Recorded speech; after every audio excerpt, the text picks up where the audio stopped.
Good evening, everyone.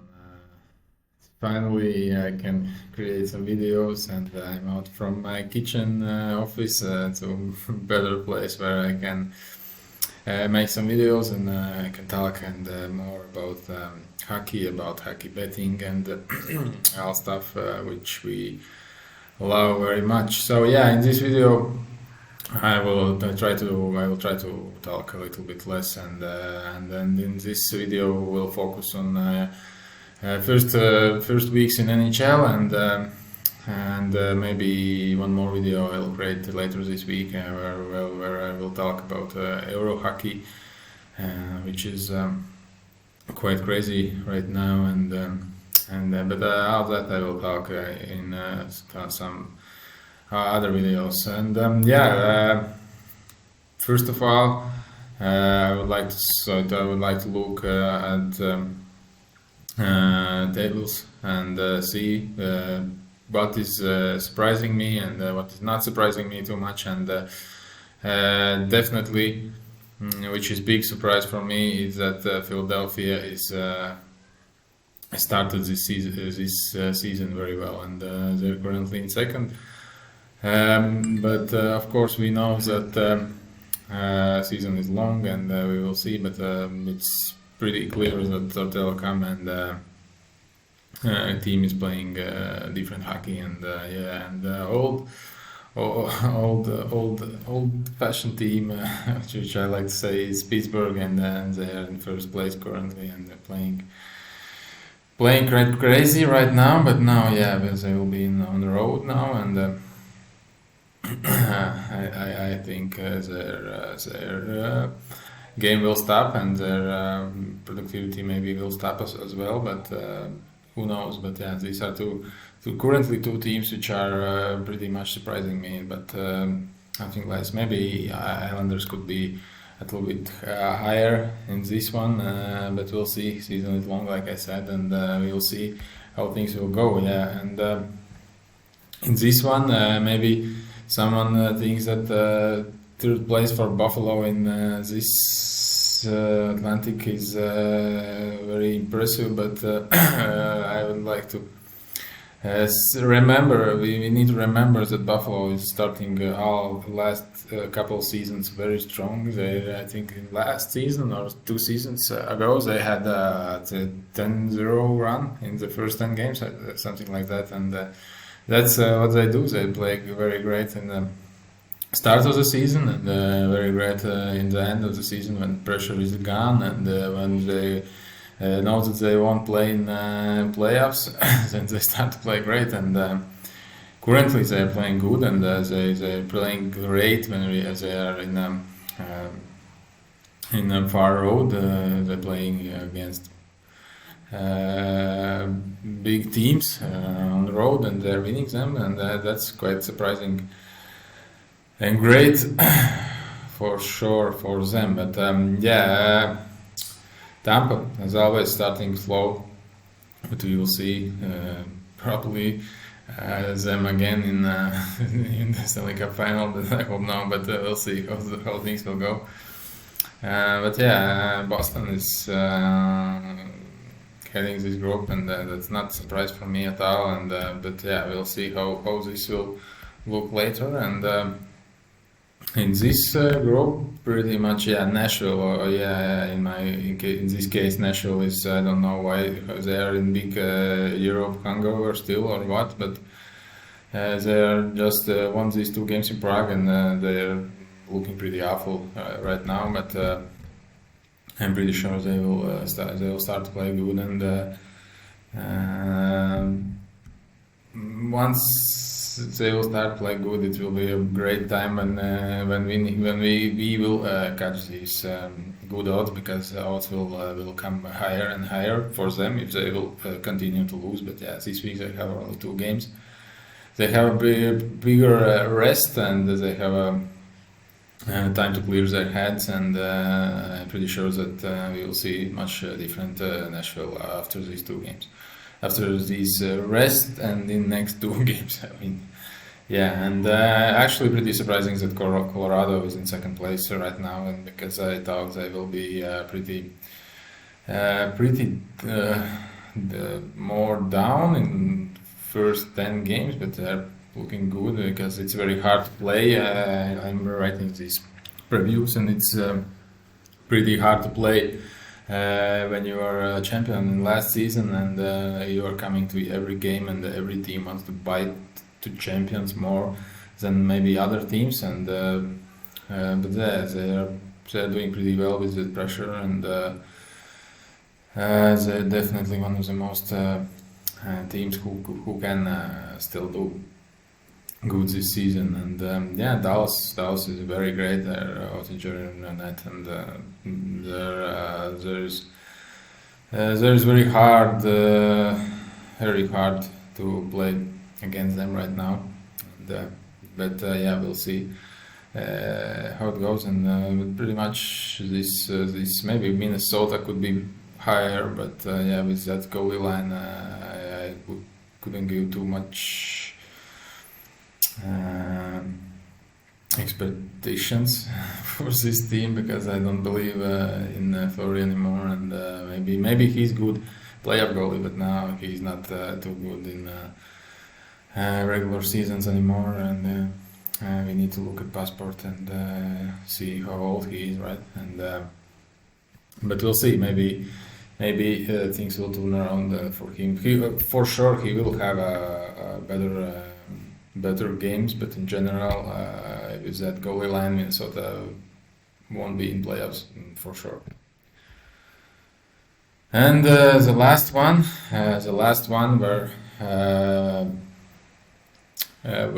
maybe I don't see nothing more specific here, and Calgary is leading, and Calgary is good, and maybe there was a lot of questions before the season how Calgary will look when there are all key players are left, but we need to remember that a lot of great players came to this team, and coach knows how to use them right, and then we see that for 5 games and 4 wins, and yeah, only lost only one game against Buffalo, and which is like I said, the team which is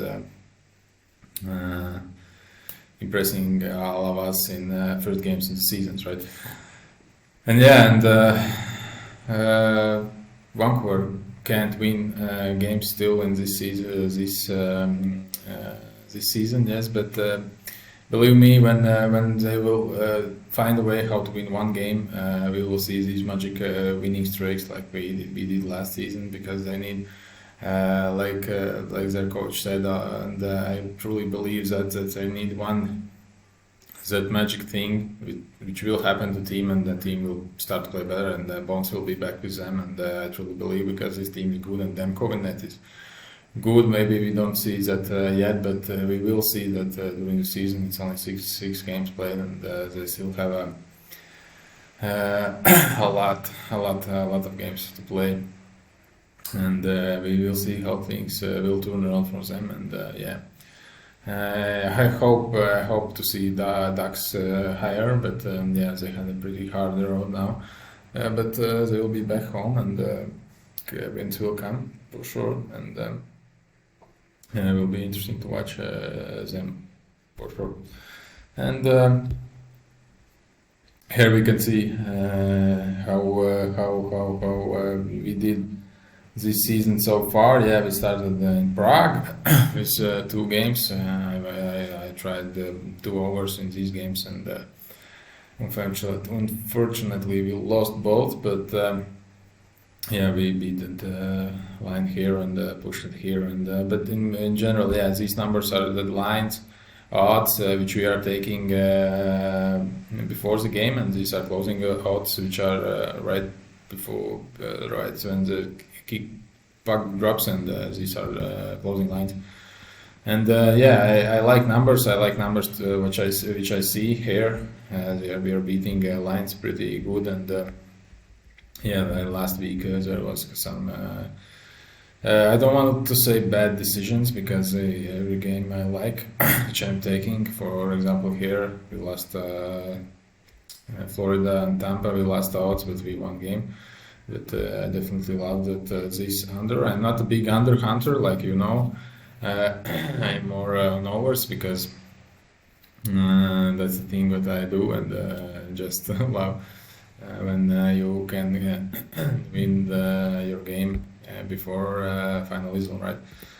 And yeah, and the last couple of plays we did good with closings as well, and that's how we do so far, and it's not bad in my opinion. It's still good. We had a 33 plays. We total stake at 87% and profited 11, which came out with 13 plus 13 rate of investment. So yeah, we are still in the start of the season, and but last season was pretty great, and I have big expectations for this season as well, and I always want to beat previous season, and last season was amazing. So yeah, we need to push hard and we need to work more.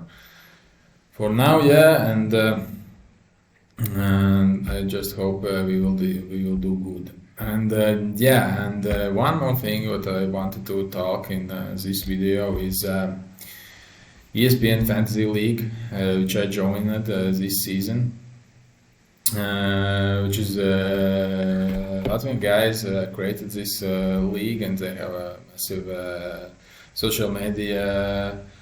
Also platforms. They are active in all platforms, and they are holding NBA fantasy, football, English Premier League fantasy things they did, yeah, and maybe some more, maybe not, and but yeah,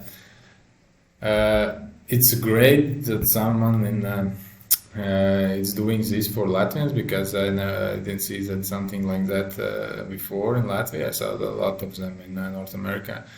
But yeah, they are doing great. I will drop in description also a link to the Twitter platform where you can follow them. Facebook and Instagram they have, and I definitely want to give them a big shout out, because I love the passion. I love the passion that they are putting in this all this, and it's very great to be a part of that, and that's my first year as a fantasy player, and I'm still learning a lot of stuff. And there is we can see standings. This is my team over sharps right here, and I had 2 games.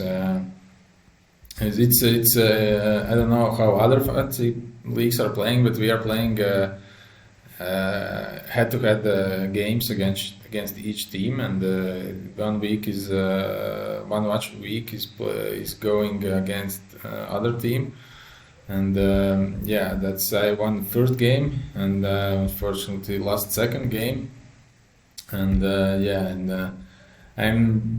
I had this. Yeah, this is my roster, and there was a draft. My first pick, Roman Yossi, is not doing too great so far, and the only thing what he's doing great is shooting on the net, which is actually pretty good, because I'm pretty sure he will score goals. He will bring me defensive points as well, but currently he's not, and but it's okay. I have other guys who will, and my second pick was Alex Devertant from Ottawa, who is also not doing too great, but still also shooting pretty a lot, and 5 games, 21 shot.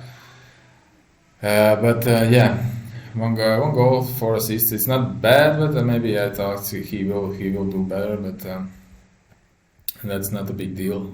We will, but here is I am not the guy who will make a lot of trades between teams, but I like to take some free agencies and look who is available, and then I am trying to drop some of my players and give back to waivers, and there was a big player which I thought he will be very good, but like Kunin from San Jose Sharks, he's playing in top 6. He's playing also in power play, and but this morning when I woke up, I saw that one of my fantasy league other teams is has dropped Thomas Hertel, and yeah, I'm still waiting for that. It will climb in tomorrow morning, and there was a pretty big there was a big decision how to make and to drop Cannon, who is making a lot of hits, a lot of blocks. But when you see Thomas Hertel available in fantasy league, it will be a pretty stupid not to take him, in my opinion. If I need to choose one player from Sanctuary Sharks to play in my team, then yeah, Thomas Hertel will be, because I watched last season. He did a lot of actually hits as well, and the most important, he's winning a lot of face-offs, which is very important. Yeah. And yeah, for example, how these head-to-head matches are looked like. I hope this will open up for me. Yeah, we see. For example, last week I played against Riga Red Wings, and there is a 17 positions where we are heading against each other, and it's goals, assists, plus minus, penalties. This is very interesting because you will win if your player will be penalized a lot. So yeah, he got 49 minutes, I got 32, and yeah, he won. Power play points, short-handed points, game-winning goals, and I have 2 game-winning goals. And actually, one thing that I want to say is that no, this is not my team. This is my team. Actually, very good player, which I loved because I took him in one of the last rounds. It was Max Domi. He's winning a lot of face-offs for me, and he scored game-winning goal, and he's playing in first line with Patrick Kane, and he's playing in power play, and he got a power play point last night, I think it was. But yeah, he's doing great. He's scoring goals. He's winning face-offs. So, and very good is that he has all 3 positions, and you can swamp in team when you need on your current match day. But yeah, face-off ones, yeah, time on ice, shots on goal, hits, blocks, defensive men who are getting points, and yeah, there is a goalie lineups, goalie stats, who wins, saves, goal average against, and the same percentage. Yeah, goalie line is not my strongest side, because I before the season, this fantasy season, I watched this Latvian Fantasy Liga guys who talked about fantasy drafts and who you need to draft, and the guy who hosted this, and he said that you need to pick a goalie. His strategy was to pick goalie in 6th or 7th round, and I thought that maybe it's a good idea because I never played fantasy, and then I then I waited till 6th or 7th round, and nothing much was left, but there was Helipak left, Winnipeg's goalie, and in my opinion it was the best decision because he will be number 1 in Winnipeg for sure. Yeah, and then I had other goalie, which I don't remember which it was, but I traded him, and I took Ranta from Carolina. He maybe won't be the number 1, but he still will have his 40, maybe 50 games this season, and which is pretty enough for me if if Connor will play a lot, and Ranta, maybe I'm more looking on more shootouts maybe from Ranta's side, because Carolina's defensive line is strong, and they focus on defense more than offense, in my opinion. So yeah, still once again, big shootout to Latvian Fantasy League. I love all what they are doing, and I hope in the near future they will create something more international, and maybe you guys will join this league also for next season. So yeah, It will be pretty much for that's all for today. And yeah, like I said, I hope this week, later this week, maybe I will create some review about Euro hockey as well. And yeah, stay safe, and see you guys soon. Have a great evening. Bye.